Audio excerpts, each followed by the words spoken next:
Let's look at the payer dashboards.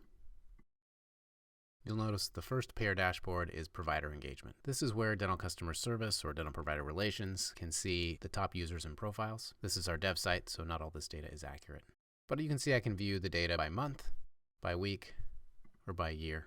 Here we can jump to claim profiles, percentage of completed profiles, provider logins, teledentistry. I can generate a report, download a CSV file telling me exactly who used the site and how often. Here is the profile appointment availability, number of submitted articles, claim status, and some quick links. These are all customizable depending on what permissions you have. If a salesperson from Delta Dental logged in, this was the primary dashboard they would have access to. Here they can filter by group number so they can see data specific to their groups. I'm going to go ahead and look at group 105, and I can look at it for day, week, month, and year.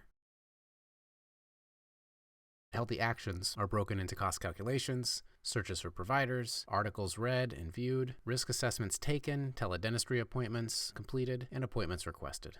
Here you can see site usage for the year, the top calculations, find a dentist searches, and the top ask a dentist questions.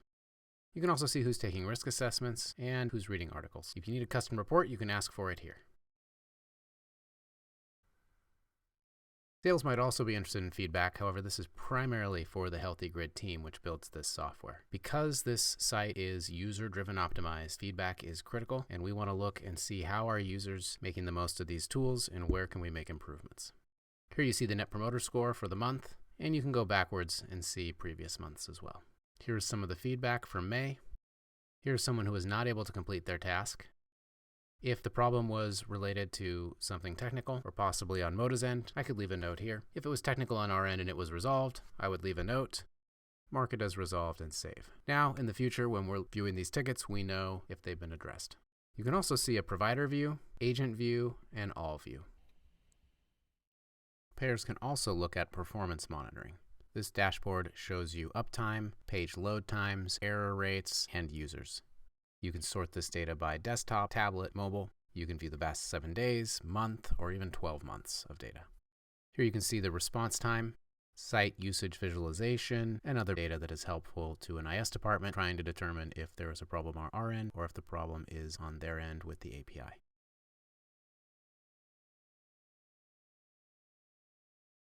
There's also a credentialing dashboard. Now this dashboard is important for dental customer service and sometimes dental provider relations who reviews these credentialing forms before passing them on to a third party for validation. Because this is a dev site, you're only seeing one here and it looks like the provider's name is test.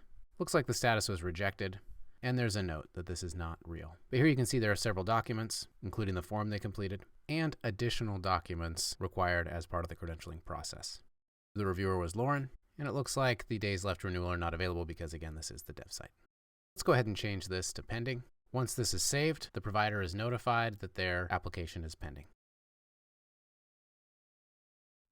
Payers also have access to billing, eligibility, and benefits.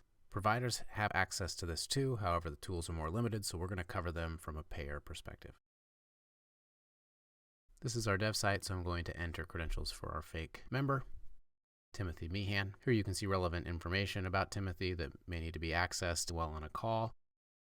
Here I can see eligibility and benefits. I also have the option to sort these by service type, frequency, next available benefit. You'll see I can choose different networks and have our similar sort by features. Here is Timothy's benefit information. Also comes with extensive sorting features and tooltips. Flags are notes about changes to their incentive, and we've highlighted important age limits. Let's try a procedure utilization search. I can pick the tooth or teeth, and I can search. Here are the results for procedure utilization based on the CDT code. I can also view group limitations. I can search the group limitations, and I can easily skim until I see what I want. Once I have that information, I can quickly return to the top. There are also quick links to jump where I need to jump. Let's look at Timothy's claims. Here I can search CDT codes, I can search claims by provider, as well as the tooth range and service date. Here's a list of his claims and a list of his charges. And I can also go to the dentist finder if I want to learn things about Dr. Williams. And I can jump between his different offices since there may be different benefits and eligibility based on the practice. On the far left are quick links, and dental customer service or provider relations can request a link.